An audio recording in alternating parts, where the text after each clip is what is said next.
সার্থককে নিজের হাতে শাস্তি দিয়ে আবারও এক হয়ে গেল তেজ আর সুধা। হ্যাঁ বন্ধুরা, এমনটাই দেখা যাবে। তাই সম্পূর্ণ জানতে ভিডিওটিতে লাইক দিয়ে চ্যানেলটি সাবস্ক্রাইব করে দেখতে থাকুন। গল্পের শুরুতেই দেখা যাবে সুধা সবাইকে বলে, হ্যাঁ এটাই হলো সার্থক চ্যাটার্জি, এই বাড়ির মেজ ছেলে। তখন এই কথা শুনে সবাই চমকে যায়। তারপরে সুধা বলে, এবার একটা নোংরা নোংরা জঘন্য খেলা খেলেছিল ঠাম্মিও। এবার তেজের তেজের সম্পূর্ণ সম্পূর্ণ সব কিছু চেহারা হতে সব কিছু কেড়ে নিয়েছিল। ও ভেবেছিল তেজ মারা গেছে, সেজন্যই তো ও তেজের রূপ ধরেই এই বাড়িতে এসেছিল। আর আমি প্রথম থেকেই ওকে সন্দেহ করেছিলাম। ও ভেবেছিল যে সুধাময়ী হয়তোবা ওকে চিনতে পারবে না, কিন্তু না, আমি কোনোদিনও আমার তেজকে ছাড়া অন্য কাউকে নিজের স্বামী বলে মানতেই পারি না। আর সার্থক তো আমার আর তেজের ব্যাপারে অনেক কিছুই জানত। আর বিশেষ করে যখন আমার ডায়েরিটা চুরি করে নিয়ে বাকি সব কিছু জানতে পারে, সেজন্যই সেদিন বিচ্ছুকেও হারিয়ে দিয়েছিল। তখনই কাকুমণি পালে, কিন্তু সার্থক তো মারা গিয়েছিল, তাহলে সার্থক আসলো কি করে? তখনই আশুতোষ বলে, না, সেদিন মারা যায়নি সার্থক। তখন ঝিনুক বলে, হ্যাঁ বাবা, আমি আপনাদেরকে সব প্রমাণ করে দিতে পারি। তখনই আশুতোষ সেই লোক দুটোকে ভিতরে আসতে বলে। আর তখন আশুতোষ বলে, এই লোক দুটো, এদের জন্যই সার্থক সেদিন বেঁচে গিয়েছিল। ওরাই সার্থককে সাহায্য করেছিল। তখন তো সার্থকের মুখোশটা সবার সামনে চলে আসে। তারপরে ঝিনুক বলে, আর বাবা, এখানে জিজুর রূপ ধারণ করতে এখানে সার্জারি করা হয়েছে, দেখুন সব কাগজপত্র এখানে আছে। তারপরে মেশোকাকে সব কাগজপত্র দেখায়। আর তখন সুধা বলে, কিন্তু আমি ঠিকই ধরতে পেরেছিলাম যে ও কখনোই আমার তেজ হতে পারে না। তখন সমুদ্র বলে, হ্যাঁ বাবা, এই মানুষটা আমাদের সবকিছু নিজের নামে করে নেয়। ফেলতে চেয়েছিল, এমনকি আমাদেরকে পর্যন্ত শেষ করার চেষ্টা করেছিল। তাই আমরা এবার সবটা উদ্ধার করতে পেরেছি। তখনই সুধা বলে, যখন সার্থক জানতে পারে যে তেজ মারা গেছে, তখনই সার্থক নিজেই তেজের জুব ধরে এই বাড়িতে চলে আসে আর ভাবে যে সবাইকে বোকা বানিয়ে ও উত্তরাধিকারী হয়ে যাবে আর আমাকে ওর হাতের মুঠোয় রাখবে। কিন্তু সেটা তো সম্ভব নয়। প্রথম দিন থেকে আমি সন্দেহ করেছিলাম এই লোকটা কিছুতেই আমার তেজ হতে পারে না, কিছুতেই না। তারপরে আমি যখন বিচ্ছুর সঙ্গে দেখা হয়, তখন বিচ্ছুর কথাবার্তা, বিচ্ছুর সব কিছু আমার দেখে আমি বুঝতে পারি যে ওই আমার তেজ। তাই তো আমি বিচ্ছুকে নিজের ভালোবাসার জায়গাটা দিয়েছি ঠাম্মি। আর আমি যাকে এত ভালোবাসি তাকে চিনতে তো আমি ভুল করতেই পারি না ঠাম্মি। তাই আপনাদের চোখে এই সার্থক একটা পোকটি পরিয়ে রেখেছিল, তাই আপনারা বুঝতে পারেননি। তখন ঠাম্মি বলে, সুধা, আমি অনেকবার ভুল করেছি, তোমাকে অবিশ্বাস করেছি, বারবার ক্ষমা চেয়েছি, কিন্তু এবার তুমি আমাকে ক্ষমা করো না। আমি যে অনেক বড় অপরাধ করেছি। তোমার মতো নিষ্পাপ মেয়েকে আমি সন্দেহ করেছি। আমি আমার নাতিকে চিনতে পারিনি, তুমি আমাকে ক্ষমা করো। তখন সুধা বলে, না না ঠাম্মি, এ কথা বলবেন না, আপনি বয়স জ্যেষ্ঠ, আপনার কোনো অন্যায় হতে পারে না। তারপরেই দেখা যাবে আশুতোষ বলে, এদের দুজনকে থানায় নিয়ে যাও, আর এই যে পালের গোদা, এটাকে আমি নিয়ে আসছি। তারপরে ওই দুজনকে নিয়ে কনস্টেবল চলে যায়। ওইদিকে আশুতোষ সার্থককে বলে, চলো। তখন সার্থক হাসতে থাকে আর বলে, শোনো, তোমরা সব জেনে গেছো, ঠিক আছে, কিন্তু তোমরা না কেউ আর কিচ্ছু করতে পারবে না। আমি বুঝতে পারলাম যে তেজ বেঁচে ফিরেছে। তোমরাও বোমব্লাস্টের হাত থেকে একটা গোটা টিম বেঁচে গেছো। কিন্তু বসুবাড়ির আর বাকি সবাইকে কি করে বাঁচাবে তুমি, সুধা? আমি তো সব কাজ আগেই সেরে রেখেছি। এবার একে একে সবাই মৃত্যুর করে ঢলে পড়বে, কারণ আমি যে সবার শরবতে বিষ মিশিয়ে দিয়েছি। আর কিছুক্ষণের মধ্যেই সে বিষের এফেক্ট শুরু হয়ে যাবে। সবার রক্তে এই বিষটা ঢুকে গেছে। এবার আস্তে আস্তে সবাই শেষ হয়ে যাবে। এই খেলাটা তো আমি কিছুতেই হারতে পারি না। এবার শ্যানে টক্কর হবে সুধা, শ্যানে। তখন সুধা চমকে যায়।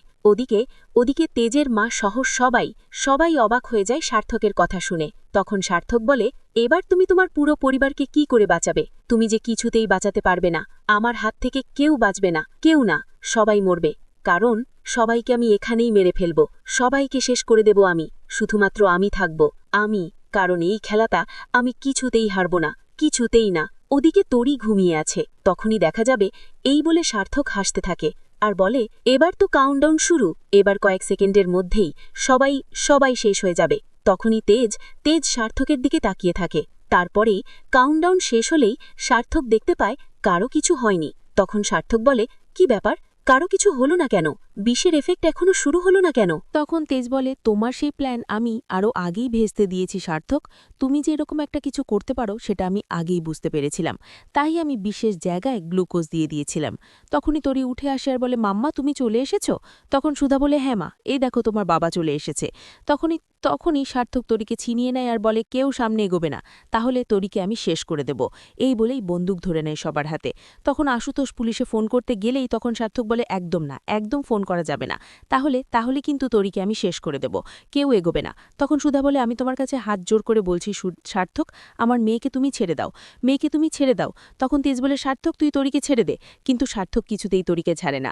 তখনই সুধা মন্দিরে যায় আর গিয়ে নিজেই ত্রিশূলটা হাতে নিয়ে নেয় আর ত্রিশূল দিয়ে সার্থকের পিছন দিয়ে আঘাত করে পিঠের মধ্যে, একদম পিঠের মধ্যে গেঁথে দেয়। তখন তো সার্থক পুরো চমকে যায় আর ব্যথায় সঙ্গে সঙ্গে তীরটা ছাড়িয়ে নিয়ে পিঠ থেকে সামনে ধরে দেখতে পায় তীরটা পুরো রক্তে লাল হয়ে গেছে।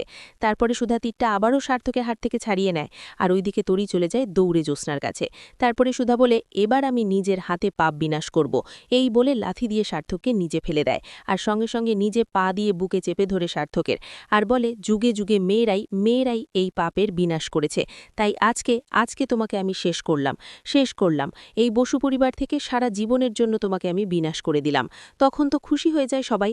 তারপরেই দেখা যাবে 9 মাস পার হয়ে যায়। 9 মাস পরে সুধার সাধের দিন। সুধার ব্যবসাও খুব ভালোভাবে চলছে। তখন সুধা ফোনে কথা বলতে থাকে ব্যবসার ব্যাপারে। তখন তেজ সেখানে চলে আসে আর সুধার কাছ থেকে ফোনটা নিয়ে নেয় আর বলে, সুধাময়ী আজকে কোথাও যাবে না, সুধাময়ীর আজকে ছুটি। এই বলে ফোনটা রাখলে সুধা বলে, তেজ তুমি কি করছো?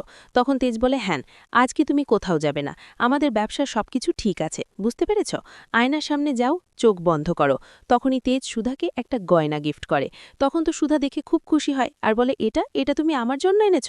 তখন তেজ বলে, হ্যাঁ, আমাদের এতদিনে অনেক মান অভিমান জমেছিল, তাই তোমার জন্য এটা আমি পছন্দ করে এনেছি, যাতে আমাদের জীবনের সব কষ্ট দূর হয়ে যায়, তুমি আমার প্রতি মান অভিমানগুলো সব ভুলে যাও। তখনই সুধা জড়িয়ে ধরে তেজকে।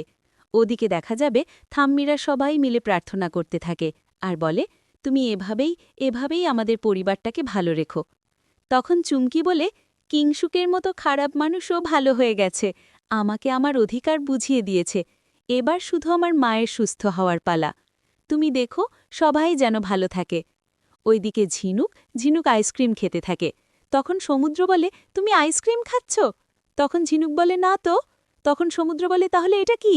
হ্যাঁ, এটা কি? তখন ঝিনুক বলে, এমনি খেতে ইচ্ছে করছিল। তখন সমুদ্র বলে, ঠিক আছে, তোমার মতো আমাদেরও একটা মিষ্টি মেয়ে হোক। তখন ঝিনুক বলে, হ্যাঁ, মেয়ে তো হবেই, না হলে তোমার মতো একটা গদ্দপ হবে, দরকার নেই। তখন সমুদ্র বলে, মানে? তখনই সেখানে জ্যোৎস্না আর আশুতো চলে আসে। তারপর সমুদ্র বলে, তোরা না? তখন জ্যোৎস্না বলে, বাকি প্রেমটুক পরে করিস, এবার না ওদের সাধের জন্য সবাই ডাকছে। তারপরে ঝিনুককে আর সুধাকে একসঙ্গে সবাই আশীর্বাদ করতে থাকে। সবাই তো ভীষণ খুশি। ওইদিকে তেজের মা বলে, আজকে তরি কোথায়? তখন তরি বলে, এই তো আমি আশীর্বাদ করব না? তখন তেজ বলে, হ্যাঁ, বাড়ির সবথেকে ছোট মেম্বার সে আশীর্বাদ না করলে হয়? তখন তরি বলে, আমার মায়ের একটা ছেলে হোক আর আমার মাসির একটা মেয়ে হোক, তাহলে আমি ভাই বোন দুটোই পাব। তখন তো ওরা সবাই আনন্দ করতে থাকে। তারপরে মিডিয়ার লোকজন সবাই চলে আসে আর সেই বলে, বসু পরিবার আবার আগের মতো হয়ে গেছে, ব্যবসাও তাদের ভালোভাবে চলছে, তেজ আর সুধাও আবারও এক হয়ে গেছে। তাহলে আপনি কি বলবেন? তখনই সুধা বলে, আসলে জীবনে যত লড়াই আসুক না কেন, যত কষ্টই আসুক না কেন, সেখানে যদি একজন ভালো মানুষ পাশে থাকে, তাহলে সেই লড়াইটা লড়তে কারও কোনো কষ্ট হয় না। এই যে আমার স্বামী তেজ বসু মল্লিক, তার মতো একজন যদি একটা মেয়ের পাশে থাকে, তাহলে সেই মেয়েটার কাছে কোনো কিছুই কঠিন মনে হবে না। তখন তেজ বলে, কিন্তু তাকেও সুধার মতো বীরঙ্গনা হতে হবে। সুধাই, তাই সুধা আর তেজ একসঙ্গে হলে আর কোনো কিছুই অসম্ভব নয়। তখন এই কথাগুলো শুনে সবাই খুব খুশি হয়। ওদিকে মিডিয়ার লোকজন, তারাও ভীষণ খুশি হয়। তারপরে দেখা যাবে সবাই একসঙ্গে দাঁড়ায় আর তখন ঝিনুক বলে, এবার ফ্যামিলি ফটো হয়ে যাক। এভাবেই শেষ হয়ে গেল আজ আমাদের শুভ বিবাহ। তো বন্ধু, কেমন লাগলো আজকের